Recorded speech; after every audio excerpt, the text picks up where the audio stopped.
4 realezas mais loucas na história.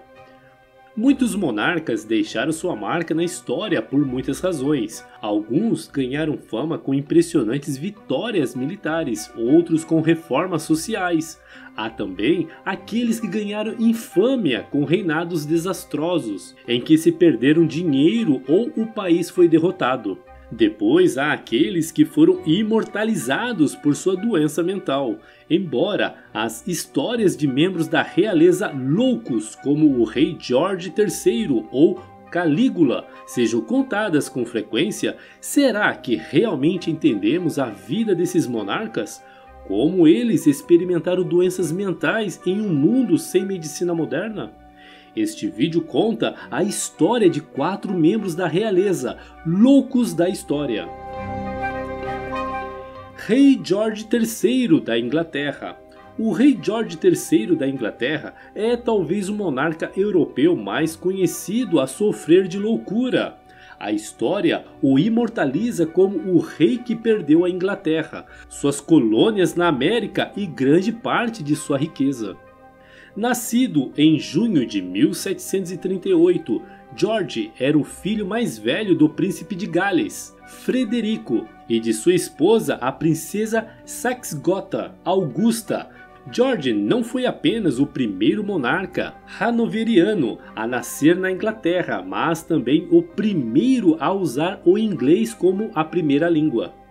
Até recentemente, os historiadores atribuíam a loucura do rei a uma doença genética do sangue chamada porfíria, que representava sintomas como urina azul ao lado de dores. No entanto, pesquisas recentes de historiadores da Universidade de Londres descobriram que a loucura provavelmente foi causada por uma doença mental e não por uma doença hereditária. Eles chegaram a essa conclusão analisando as próprias cartas manuscritas de George III e considerando seu uso da linguagem. Eles descobriram que durante seus períodos de loucura, George tendia a usar frases muito mais longas do que o normal. Por exemplo, uma dessas frases tinha impressionantes 400 palavras. Ele também tendia a se repetir quando doente e usava um vocabulário muito mais criativo e complexo. Os pesquisadores observaram que essas tendências são as mesmas observadas em pacientes modernos que estavam no meio de uma fase maníaca de doença psiquiátrica. Eles, portanto, concluíram que era provável que George estivesse passando por um episódio maníaco ao escrever essas cartas em particular. Os historiadores também examinaram as cartas escritas por aqueles que observaram o rei durante esses episódios. Alguns relatam que ele falou até espumar pela boca, além de ter convulsões. Os historiadores explicaram os relatos da urina azul como produto do remédio do rei. Este medicamento continha uma flor azul escura chamada genciana e famosa por muitas vezes tornar a urina azul.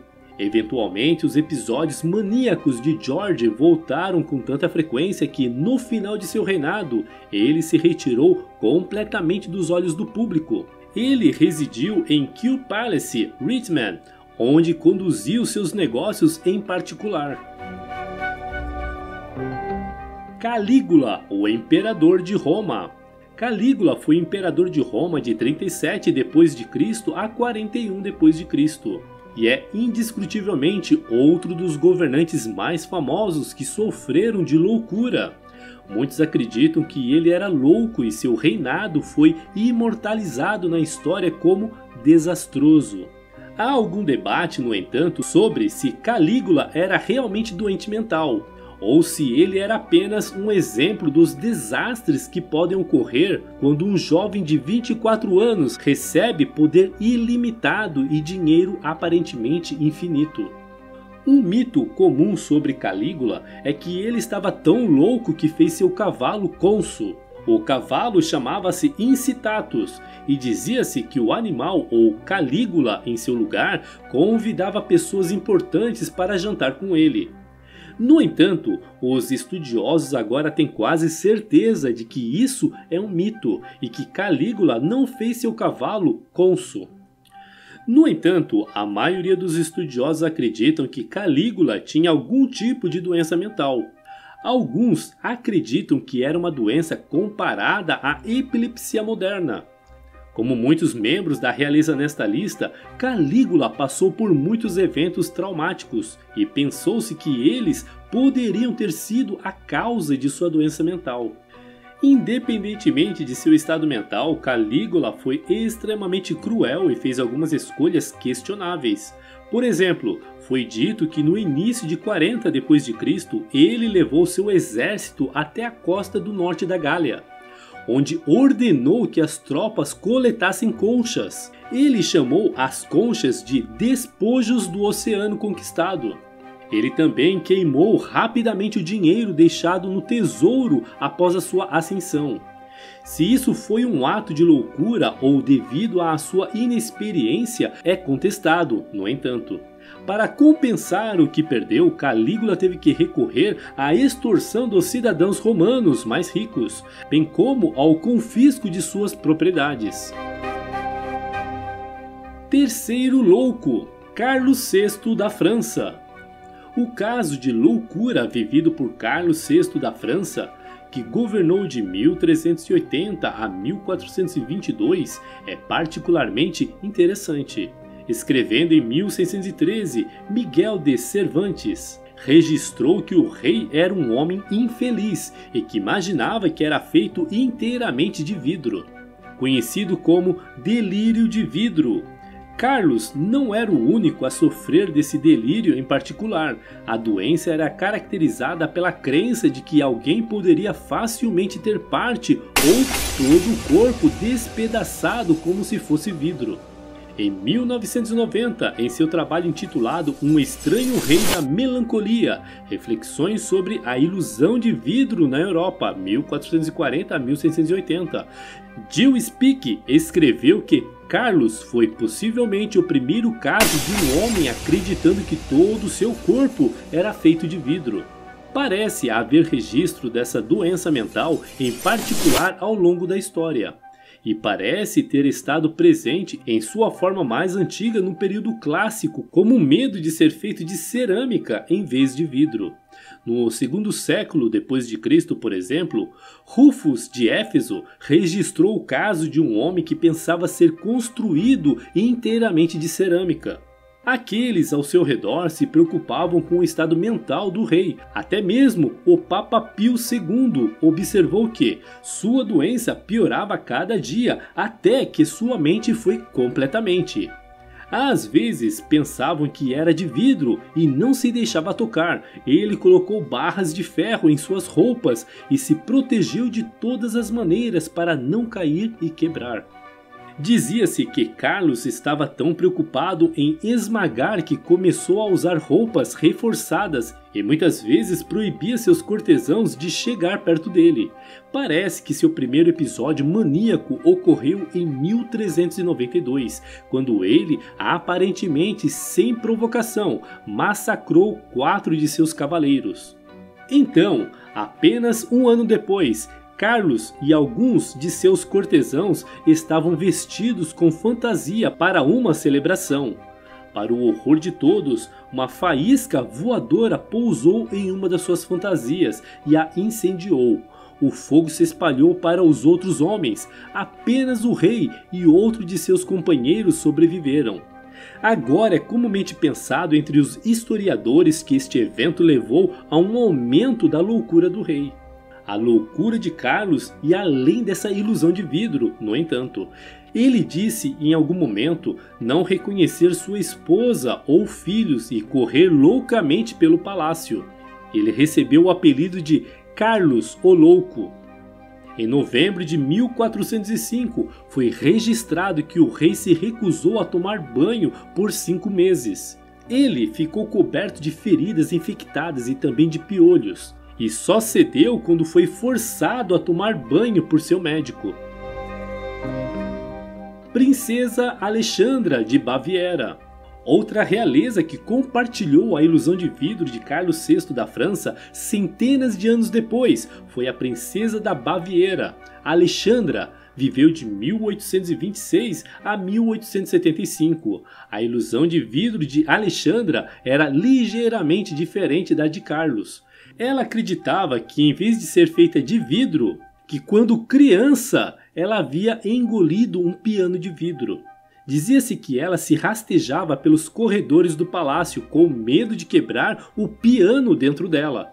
Ela estava convencida de que isso poderia acontecer se ela batesse em algo ou em alguém. Alguns estudiosos acreditam que Alexandra também pode ter tido uma doença mental semelhante ao moderno transtorno obsessivo compulsivo. Ela era obcecada por limpeza e, segundo relatos, usava apenas roupas brancas. A ilusão do vidro parece ter surgido pela primeira vez para Alexandra após um escândalo que envolveu seu pai, o rei Ludwig I.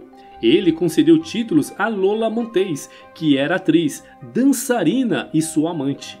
Isso teria encorajado a raiva dos oficiais ao redor do rei e teria consequências duradouras para seus filhos, que ainda viviam no palácio. Compreensivelmente, isso foi altamente estressante para Alexandra e seus outros irmãos. Então, é altamente provável que o desenvolvimento da ilusão do vidro tenha sido uma resposta a esses eventos traumáticos. Postula-se hoje que o delírio também esteja ligado às ideias sobre a pureza. Acreditava-se comumente neste período que a pureza poderia ser facilmente perdida. Apesar disso, era muito estimado, principalmente pelas mulheres jovens. Alguns acreditam que as pressões sobre esses indivíduos para serem puros eram tão intensas que eles desenvolveram um medo paralisante de serem impuros e, portanto, corrompidos, como o vidro que se quebra. As pessoas no século XVII, no entanto, acreditavam que a ilusão do vidro era uma forma de melancolia. Embora não haja outros registros de pessoas que pensaram ter engolido um piano como vimos, há muitos relatos de pessoas que acreditavam serem feitas de vidros. Alguns acreditavam que apenas certas partes de seus corpos, como braços, por exemplo, eram feitas de vidro. Acredita-se que alguns se transformaram em uma lâmpada, vasos ou algum tipo de jarro. Apesar dessas nuances, essa doença mental era caracterizada pelo medo de ser quebrado e, em alguns casos, pelo medo da luz solar direta.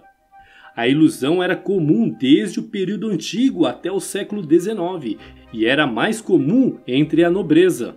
Muitos acreditam que isso ocorreu por causa da pressão exercida sobre as pessoas, especialmente as de nascimento nobre, para permanecerem puras e castas até o casamento. Claro, pode ser também porque é desse tipo de gente que temos mais registros da doença, porque eram elas que sabiam ler e escrever. Em conclusão, é evidente que muitos monarcas tinham algum tipo de doença mental. Muitos desses indivíduos no poder teriam vivenciado eventos altamente traumáticos, como Carlos e as fantasias, ou Alexandra e a amante de seu pai, que podem ter causado impactos mentais duradouros.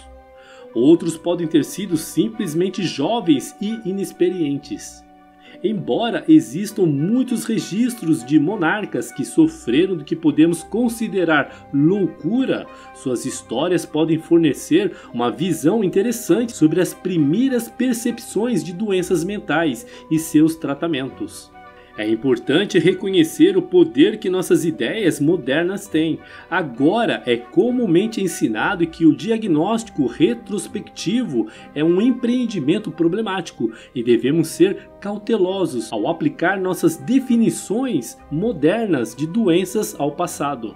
Agora temos uma compreensão totalmente diferente da doença, que foi amplamente definida pelo avanço científico.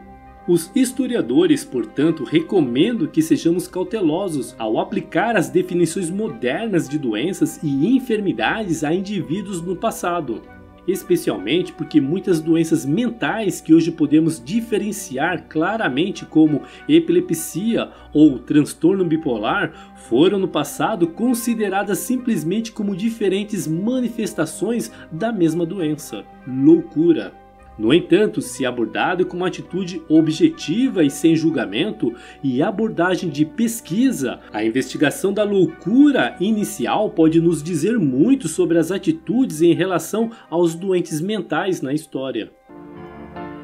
E aí, o que você achou do vídeo de hoje? Você já conhecia alguma dessas realezas e suas loucuras? O que mais te impressionou? Comente com a gente sua opinião sobre esse assunto, pois adoraríamos ler e responder seus comentários abaixo. Se você gostou desse vídeo e ainda não está inscrito em nosso canal, se inscreva e clica no sininho para não perder nenhum vídeo intrigante que postamos todas as semanas. Se você quer aproveitar e aprender um pouquinho mais, não deixe de clicar em um desses vídeos que estamos sugerindo para você. Até o próximo vídeo!